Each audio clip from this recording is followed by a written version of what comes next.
Hello, everybody. Hey, Michelle.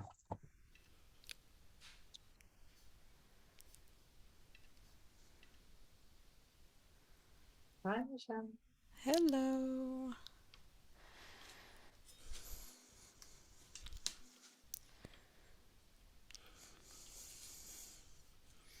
I just realized that this meeting is owned by Darcy, who's on vacation, so although it's recording, I may not be able to get the recording to our colleagues who are not here until Darcy comes back.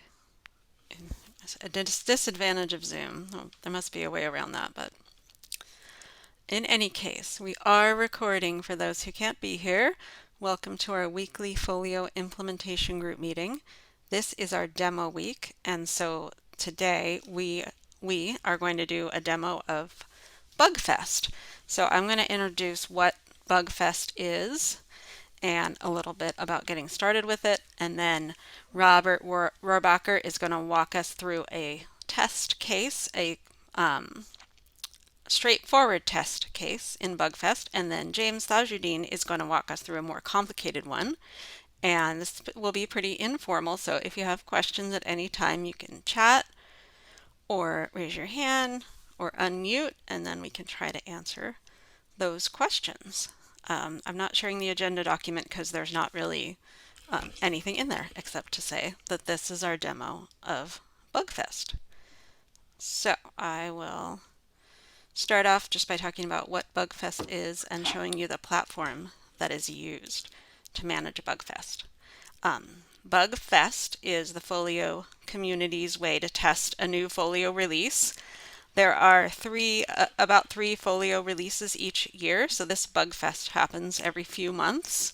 And our testing subgroup here at Stanford participated in the last one for Lotus, and we are currently in the BugFest testing period of the Morning Glory release. So this is a nice time to talk about BugFest because it's actually going on right now, and you'll see in the testing dashboard when I show you what that means. So BugFest is a way to make sure that a new release is working as expected, especially when there's new features. This is how users verify that the new features are working. And because Folio is an open source community based tool, it depends on the community to do this user acceptance testing. Right now, it looks like there's about 200 people in the community who signed up to be part of BugFest. I couldn't get a number on how many are actually doing their testing, but we had a good representation from Stanford last time, and I hope this time also. And each BugFest lasts 3 weeks. So there's a week where people do what's called claiming a test case, which means you say you commit to testing particular things. And then there's 2 weeks to do the testing and report your results. And so right now we're in the first week of the testing, so the second week of the 3 week BugFest. And we wanted to demo this today to encourage people who aren't in the testing group to try out BugFest. Maybe if you see it, how it works, you'll want to participate, and you don't have to join the testing subgroup to do it. The testing subgroup was just sort of like the pioneers to try it out and see how it works, and then to help anyone who might want to get involved. And based on our BugFest experience last round, the testing group found that it was the positives were being a chance to be hands-on in the latest version of Folio, exploring new features. And even for those who were already pretty experienced with Folio, it gave you a greater understanding of how Folio works. So let me share my screen now. Let's see. Okay. So I won't give you this URL because you won't be able to get in until you have an account. So I'll just show it. But this is a system called TestRail, and that's how BugFest is managed. This is the dashboard that everyone participating can see. So some things to notice here are that there are almost 2,000 individual test cases, and the tests are very specific. That's why there's so many of them. Like it's a very specific little function to test or a use case to test. Then in this pie chart shows you that 1,200 of those 1,900 some are claimed, meaning someone said, I will test this during this 3-week period. I'll say that there's the bugs are prioritized, and the Bug Fest organizers want people to concentrate on those that are high priority and critical, so that probably explains why only 65% are claimed, because some are medium and low priority, so they're not being claimed necessarily. And yeah, thanks Jeanette for asking if something goes unclaimed. So I think if the thing is critical or high priority, they really try to find somebody to claim it. And the Bugfest organizer, who is from EBSCO, the vendor, said that this time they've engaged another vendor to do some testing as well to kind of pick up the slack of if Folio community members don't sign up for everything. I think the low and medium ones, if they're not claimed, they might just let that ride. And then you can see that 250 some already passed and only 12 have failed so far in the testing. Okay, then you can see, all right, what are we actually testing? So when you would go in here, the tests are organized on the right side here by area of Folio. So if you're really interested in course reserves, you could see what tests there are in those in that part of Folio. So you can see in course reserve, this courses subcategory, there's 6 tests. They've all been claimed because they're assigned to somebody. Here's their priority, and here's one's already been tested and it failed. So what we do when we start is looking for tests that need claiming in that week that just passed, which was the claiming week. So you can look by area if that's what you're interested in. And we might be doing that in the future when we're really relying on certain new features to be done. We might want to specifically focus our Bugfest energies on that. But you can also just look by what needs claiming. So I'm going to resort this instead of into section. I'll just sort it by the test ID. And then from there, I can use this filter feature to see all the ones that are status untested. So that'll show me the ones that no one has claimed yet. And you can see a lot of these are medium priority, but I could also add to my filter. Let's see if there's any critical ones that are unclaimed. Okay, there's 2. Now this is probably a mistake in claiming a bug that I'll show you in a second. You have to change its status and assign it to yourself. So either this person didn't mean to assign it or forgot to change the status to show that it's been assigned. Okay, so that's how you can navigate through what needs claiming. And then you can, unfortunately, there's not a way to filter by how easy the test is, which would be nice. Like look for some that don't require as much Folio experience or are not as complex. There's no real way to filter for that because I think it would be subjective. But you can preview any of these without claiming them. So if I just wanted to click on it and see what is this about? Verify that orders can be created for the selected vendor's Edifact export. You just click on it and then you get all this detail. So every test might have preconditions. So this tells you how to set things up to do the test. Sometimes you might have to have a user with certain permissions, or you already have to create some data in Folio, in the test instance of Folio. Then here's the steps. So this one is kind of a longish one actually. Some of them are only 3 steps. So I could look at this and say, oh, that looks like too hard for me because I don't know anything yet about exports and Edifact. Then I just go back. No harm done. Let me, I'm gonna try some high priority ones.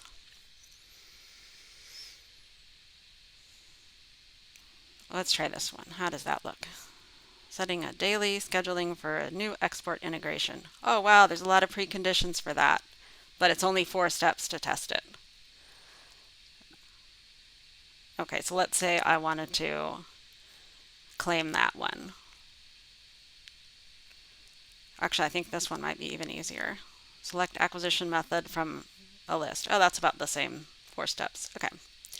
If you wanted to claim one, all you do is, whoops, it's easier to claim it without clicking on it. Just clicking the change untested to claimed, assign to me, and then add result, and there's a known issue where a weird error comes up, but it still actually worked.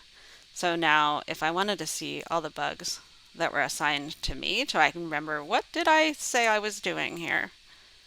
Assign to yourself. I can remove the priority any, or have priority any and status any. Okay. All right, so I said I would test 6 things. And they're still just to show claimed because I haven't tested them yet. Okay. I think that is all about the test rail, except to say that when we do the testing, there's a Folio community Folio instance with Morning Glory installed, and that's where the tests are all done. So it's not relying on our own instance being at Morning Glory. It's this community instance where everyone's testing, and it doesn't matter. You know, you can create junk users and junk data, and there's already some users in there, and you can, you know, change somebody else's whatever they created. So it's just expected that the data is not perfect and people are mucking around with it. But that, I think that makes it easier to feel like you're not going to mess anything up. You're trying to see if there's anything wrong with the instance. So are there any questions so far before I hand it over to Robert to show testing? Oh, thank you for the questions in the chat. Stella asks, how's the priority determined? I think that's determined by the product owners of each area of Folio. Or I think that's what it is. It might be developers involved as well. Um, but it's determined by like, yeah, Folio community wide. That's the priority for testing, and I'm guessing that it's based on the things that are the new features that are new or that are bug fixes. Those are the highest priority for people to test. And then do you test with an admin login or permissions based on the expected user? So either Robert or James will show that, but the organizers give you an admin login for you to initially log into the system, but they ask you to create a user. So then you could create one or more users. You could create yourself a user that has all permissions and use that. Or for some of those tests, like you saw, it said you should have a user who only has these permissions because we're testing whether a permission related issue. Then you could create as many users as you need for your tests. And then Kevin asked, what happens if you claim something, but then you don't have time to finish testing? Can you give them back? Yes, you can give them back, and they like you to give them back like sooner rather than later so that somebody else can test them. Oh, but I forgot to mention there's a BugFest channel in Folio Slack workspace. So if you end up participating, then they'll add you to the BugFest channel, and that's where you could say, like, I'm not going to have time to do these 5 tests, would someone like to grab them? And that's totally fine. Any follow-ups to those questions or additional questions?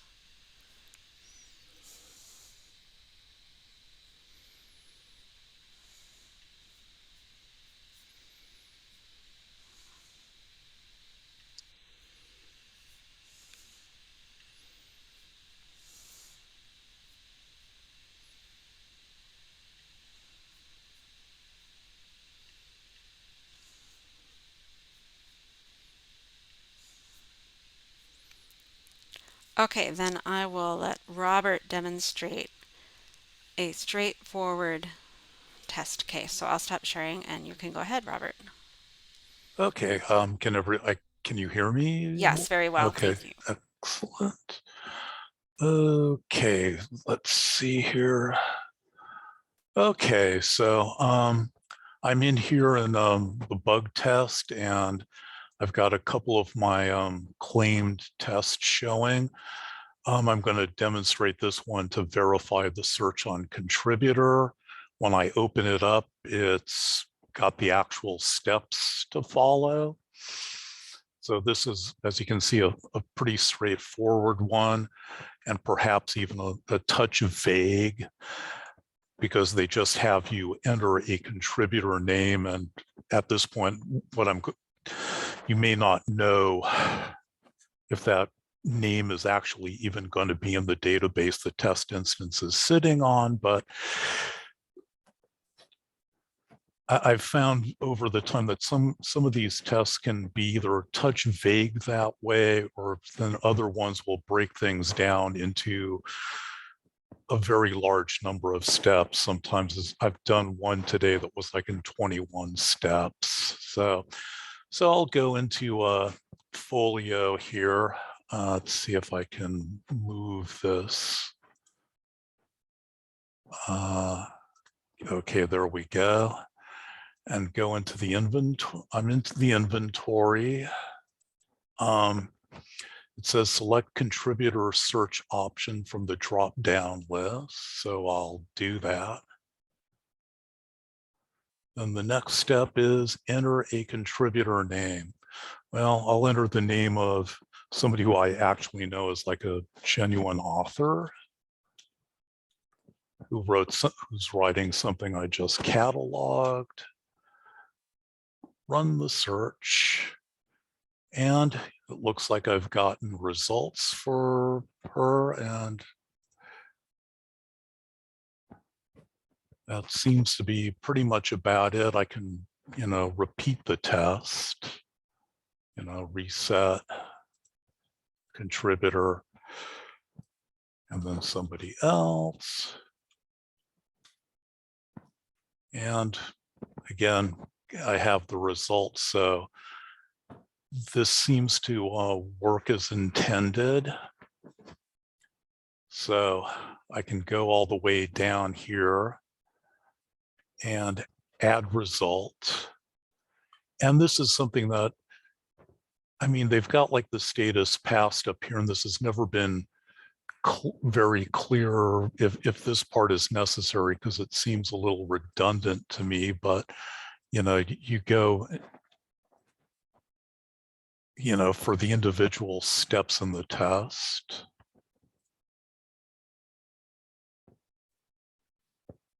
Add result, get the this error message.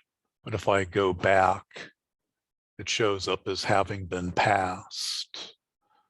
So that's kind of about it when something is actually really a simple test. That was a good example, and it was nice of them to provide a screenshot in the instructions too. Yeah, They don't always do that. Either that or the screenshots, and for one I did, were extremely tiny, and I had to figure out a way to get it to expand so it was something that was legible. Yeah. Jeanette asks, are the tests new for each BugFest, or is there a core set of tests that are repeated with new ones added on? I think it's the latter, that there are a core set of tests. I think the priority might vary so that the newer ones get higher priority. This is my assumption, but I'm not sure. And then do people generally repeat the tests they've done in the past? That I don't know, but I do know that people who reported a bug end up claiming tests that are testing the fix to that bug. Or people there was some Cornell people in this bug fest who had reported a bug about exporting, and so I've seen them mentioning things about whether this is fixed or not. So in that way, I guess that's not repeating, unless the thing didn't get fixed and you're waiting till the next release and trying it again. Yeah, so did you need somebody to show how to create a user in the test instance, or? James, were you gonna show that in yours? And on Nancy, go ahead. You have your hand up. Yeah, I can go ahead and show the user creation in mine. Okay. Okay. Can I Nancy, just what's your ask- question? Can I just ask my question Yeah. quick? Because it's this particular one. Yes. You were talking about, Robert, that this is a very vague one, which I would agree it's really vague. And I was wondering if, you would think you would need to say search like an Icelandic name or something that's in a different order or anything like that. Yeah, yeah, I don't know. I mean, it's just a question. I know you probably don't have an answer, but I'm just wondering with things like that. So, Yeah, I mean, I suppose if I came across something that was really, would really make difficulties for testing, I guess there must be a way of trying to track down the product owner and asking them about it, or posting something in the BugFest channel to, because I've seen occasionally people when they're running into issues that things don't seem to be clear or not quite working as intended, and the instructions aren't specific enough, people will ask for whoever it is, to clarify. So.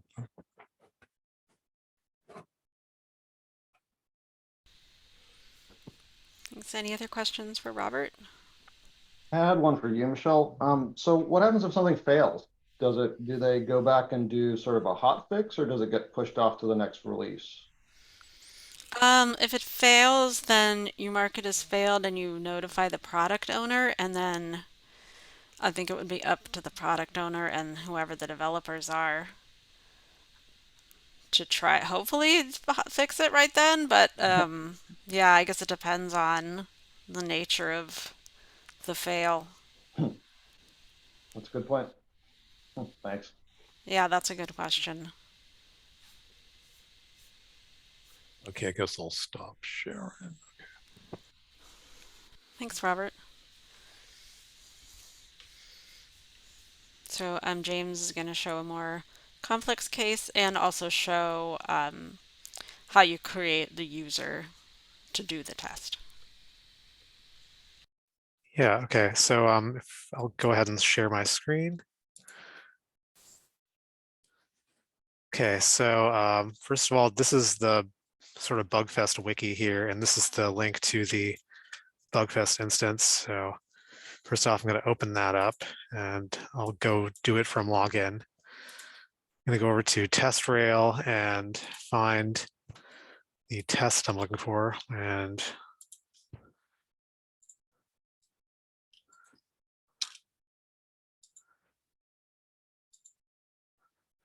believe this one right here. Okay, so this is a somewhat more complicated test. Preconditions are make sure a user is assigned to more than one service desk and the permissions to check in and check out. So this is a good time to demonstrate the user creation process. So to do that, I'm going to first log in using the default credentials, which are super easy to remember. It's just Folio and Folio, and I believe anybody can actually use this even if you're not signed up for BugFest yet. Okay, there we go. And so let me just resize my window here, if that's going to let me. Yeah. So user creation works like this. So I've logged in with the default credentials, which has kind of every kind of permission to super user. So I'm going to go down to users, the users app. And in the actions menu, I'm going to select new. And then I'm just going to put in a user name.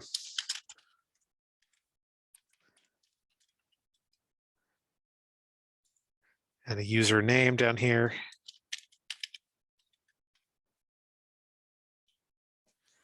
Most of this is sort of optional. Patron group, it wants you to select one. I don't really know what the meaning of any of these, so I've just been going with other right now. I don't really think it matters for the purposes of this test. And they want a routable email. So I'm just gonna, I'm not gonna actually put one in, but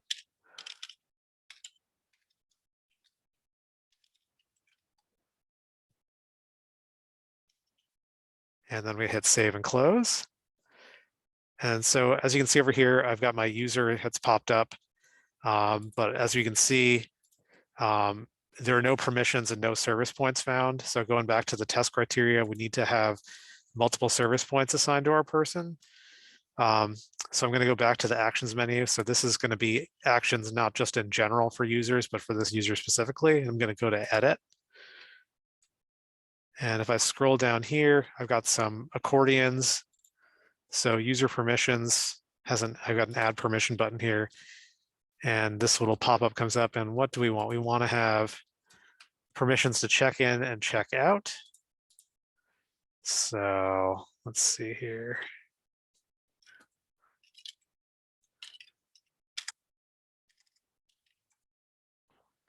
Check in all permissions, and I want also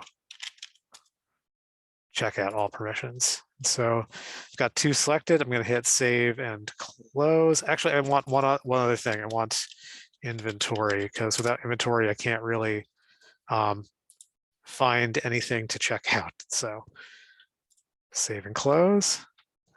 I'm also going to, another good idea is to create a barcode for your user. I've just been putting in random numbers for this when I'm creating like my test users.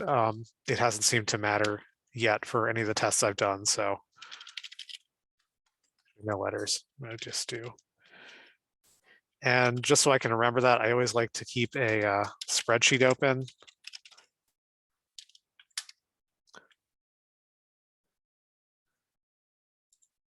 And I'll hit save, actually save and, don't want to save and close yet, I want to add service points. So let's just add a couple to this user here like that. And then save and close.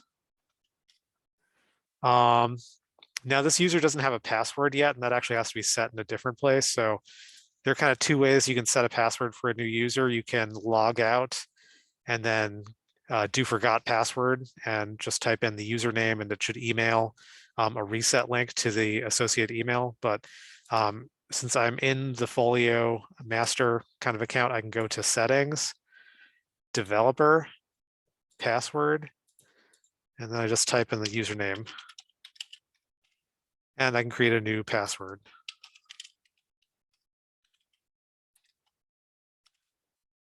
And hit save. And successfully reset password. All right. So now I'm going to log out from the Folio account. And I'm going to log in with the account I just created. And hopefully I gave it enough permissions to do what I needed to do. Okay, cool. So I've got multiple service points. I'm just going to pick one of them. I've got access to check-in, checkout, and inventory. So first of all, let's go to, I think we want to check something out, right? Back to the test plan. Navigate to checkout. Service deck these users out and check out an item to any user. So there's actually a little wrinkle to this, and the issue is we can't actually look up any items in the checkout app itself. So I'm going to go to inventory just to find something. Let's see here.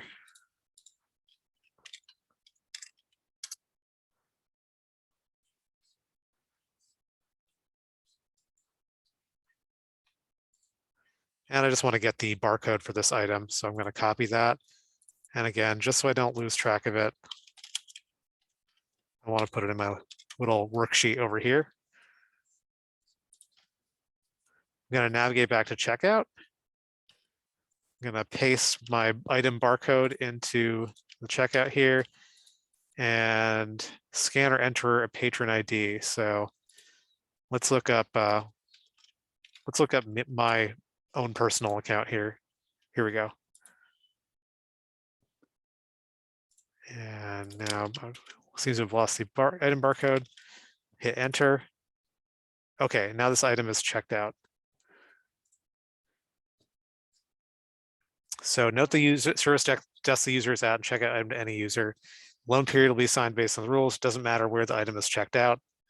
And now we're going to change the service desk by clicking on the person icon on the upper right, selecting switch service point.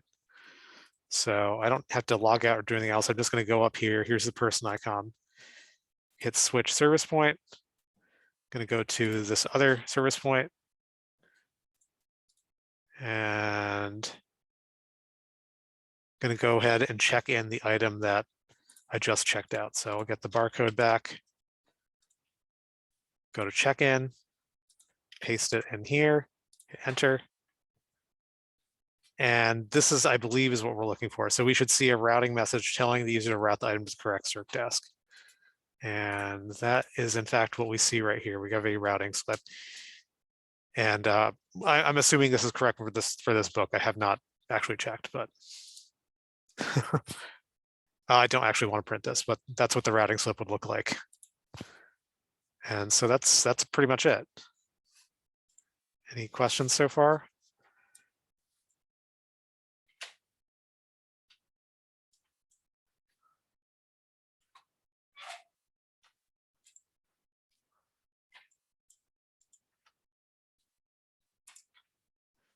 And I guess while I'm here, I'm going to go ahead and add a result for this.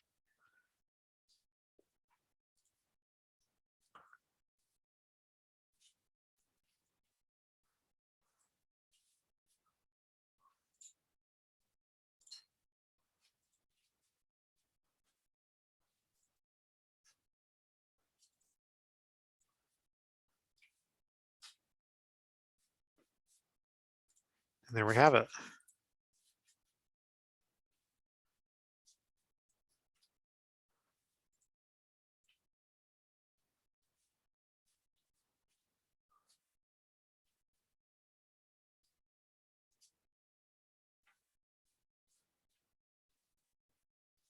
Michelle, is there anything else you'd like me to go over while I'm still logged in here? Does anyone have any questions for James?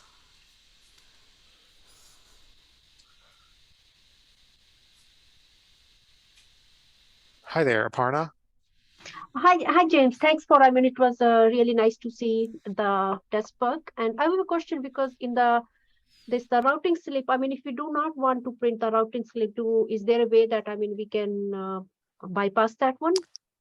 Yes. So in the little pop-up that popped up at the end when I checked the item, I think there's a little checkbox you can uncheck if you want to not print the slip. Okay. I just neglected to do that in this case. No worries, because it was too fast, so I'm just trying to capture everything. So Okay. thank you. Sorry No about worries, that. Yeah, no worries, yeah. no worries. Thank you.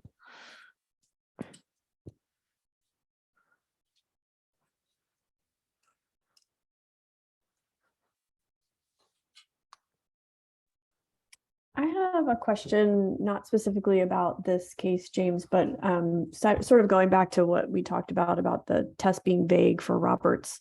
Do Yeah. they want you to give feedback on the tests themselves? Is there a place to do that? Are they looking for that kind of feedback during this process? I'm not sure if they're looking for it. I do know that you have the ability to put in comments when you pass a test or don't pass a test. And sometimes I've written some short notes in there. If I really can't figure out what they're talking about with any no matter how long I play around with it, that's a situation where I would reach out on Slack Gotcha. to see if I can get some clarification. All right. Thanks.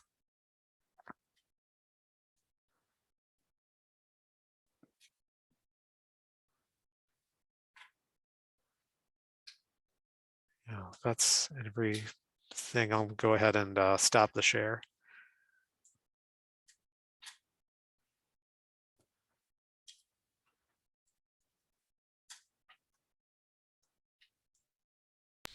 I can share my screen and show where you put the comments. Thank you, James.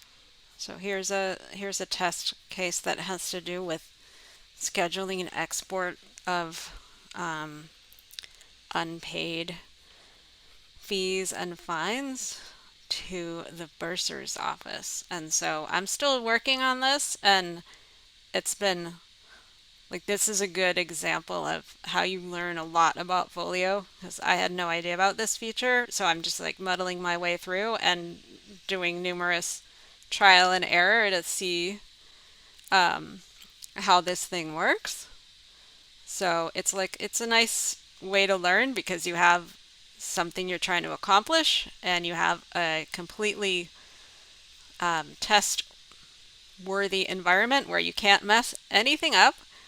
So this is, I'm under settings, users, transfer criteria, and you have to set something up here and then make sure it runs by going to the export manager to see if it ran. But there's just all kinds of interesting things here. Like it looks like you could use this drop down to select something and save it, but it's not really that. It's using the drop down to control this table down here. You can view this table for each different fee fine owner and then add some comments and codes here, but you're not actually like selecting one. So I kept doing this and it kept resetting to the first one in the menu and I couldn't figure out what I was doing wrong. So yeah, there's all kinds of like things that you, little side lines that you can go down, that you end up going down to figure out how to do this test. So I'm still working on this, but anyway, I thought that there was like more information they could have given to make the test easier to perform in the future. So to your question, Jeanette, I'm assuming this test will be performed again. So I am giving these comments on like things like if the label on the UX is actually different than what they are saying it's called, then you can let them know that. Or anything else. And I think that people that they do read these comments. You can also, if you're feeling bold enough, you can edit the actual case. So this is that we're looking at. This is the test run. So this is this Morning Glory instance of running this test, but the test case exists as a kind of like model test case that can be rerun in future releases. So if I realized like actually the thing max stays outstanding that's not really what it's called in the UI anymore, and I want to change that for whoever's running it next, you can go and edit the case and then you're editing the actual instructions. So that is a possibility. Let's see. Does anyone who is here from the testing subgroup who participated in the Lotus Bugfest or who's participating now, do you want to say anything about what you got out of the experience or add anything to what we've shown?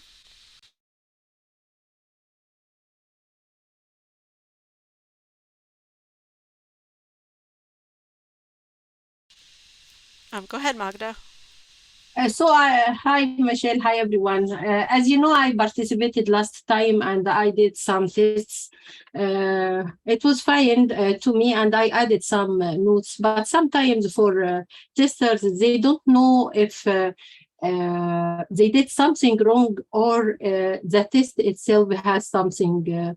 Because sometimes while you are working, and even you follow the steps, but something wrong is happening or the result is not good. So sometimes it is not really very clear if it's your mistake or it's error in the system. Also, I want to grab the attention for the permission and the user name and all of this, because recently we were among many of creating passwords and usernames. So I participated in the last one. So I already claimed some issues. So I guess my account is fine, but maybe we will see some issues like this from other colleagues. So I don't know if there is any issue with the username or creating an account or something. Should they contact you as I did last time or what? You can contact me and I'll try to help you, but I guess it depends what the issue is. You could also post in the Bugfest channel on the Folio Slack, but I'm happy to help troubleshoot as a first step. Yes, thank you. Yeah, and I might quickly add, we did discover inadvertently yesterday that the test folio does not like spaces in any usernames you're creating. It when you try to set a password for it, you will just get an incomprehensible error message. Yeah, so if you find something that's a bug that's not related really to your test case, how are you handling that? Are you putting that on the Slack channel, Robert, for BugFest?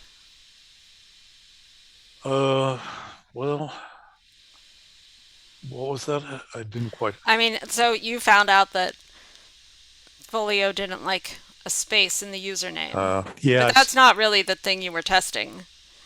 no, that was just something that came Yeah, so like across inadvertently when I was trying to set up my user account and I couldn't get a password to yeah, work. so that I guess you Yeah, could put it in the BugFest channel on Folio and see yeah, I'm gonna, what to do but with I'm that. gonna have to still do that. Yeah. And I want to add to that that it also lets you create a user without giving it a username. And then you have to go, and then when you go to try to log in as that user, you realize you don't have a username. So you have to, so even though it lets you do things that won't let you work afterwards, like create a user with a space, it lets you do that, or it lets you not create a username.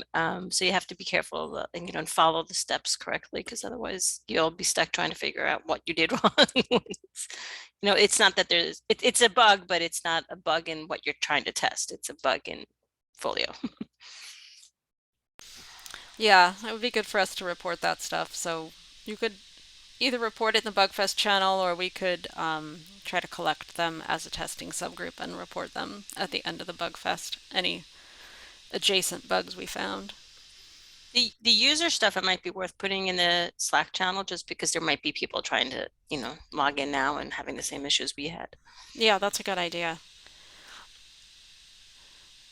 Also, a couple people from the testing subgroup worked together on a case last time, which was nice. So they kind of helped each other. One person claimed it, but they worked as a pair to explore something together. So if that makes it less intimidating, that's also a possibility. And people who are on the testing group could also pair with you if you're someone who hasn't done it yet and you want to try it, but you want someone who's done it before to do it with you. Just you could reach out to me or post on the Folio, our own Folio implementation Slack channel, and see if anyone from the testing group can join you. So I put in the chat that if you want to participate, either during this current run or the next time, you contact Anton, who is the organizer, and you can Slack or email him, and he will get you a TestRail account so you can log into that site we were showing, and also add you to the BugFest Slack channel, which is a private channel. It doesn't really need to be, but that's the way they set it up. So now he has to add you to that channel. So there's still the rest of this week and all next week to participate in this round, and then there will be another round. Any other questions? I have one more question, Michelle. Once you have marked your tests as passed or failed, is there any additional follow-up that you all have to do as testers, or is that pretty much it at that point? That's all you have to do. Yeah, when we first started, I was wondering if you mark something failed, if they would ask you to retest it after it was fixed, but it doesn't really carry on like that. Your responsibility is just to test it and mark whether it's passed or failed. And if it does fail, then they want you to let the product owner know you can assign the test over to the product owner. And I think you're also supposed to just let them know on Slack so that they know. And there is a page in the Folio wiki that for the BugFest that tells you which product owner owns which thing, so you know who to pass it on to.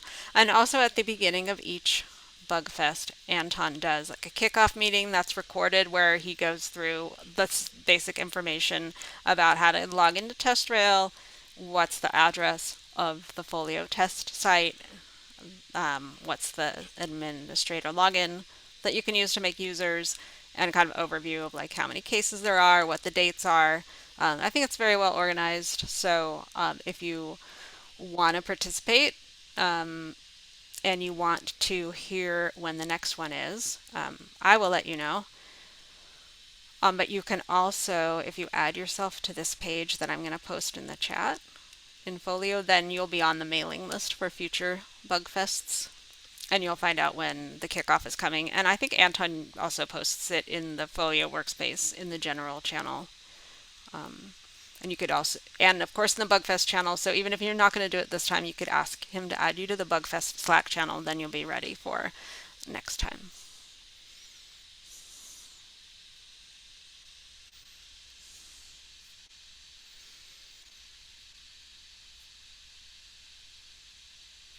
And also there's no minimum number of tests you have to claim. Like you could just do one test if you want to get your feet wet.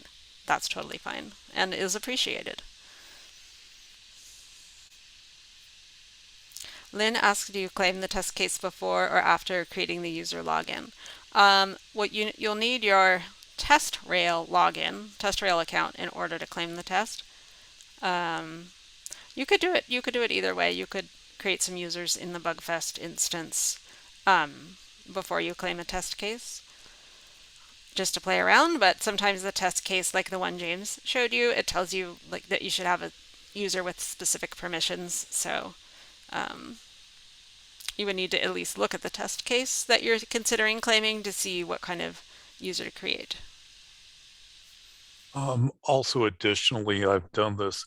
You can, if you need to change your permissions during testing, you can log back on with the Folio credentials and edit your user account and add the additional permissions you need.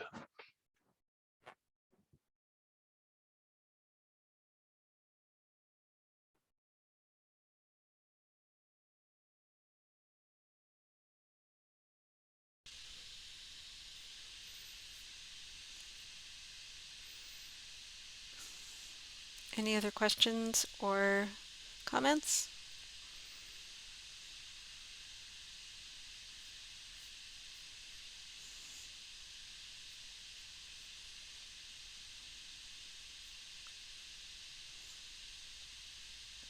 I guess this is kind of related to BugFest, but not. I know when I log into the Folio instance, often it's in Russian or some other language. Do people change it around a lot? Do you change it back for you? I haven't seen that in BugFest, but I know what you're talking about in the snapshot, like the Folio's own demo instances. Yes, I've seen that happen, and I just change it back myself only by guessing, sort of based on the English layout, where to click to find the setting that changes the language back. So if you see that, you can mess around with it, or you can post on the Slack channel, I think, asking if someone can help you change the language back. Yeah, so those demo instances, like the BugFest instance, like anyone can just change anything, including those settings. Yeah, don't be alarmed. You can change it back.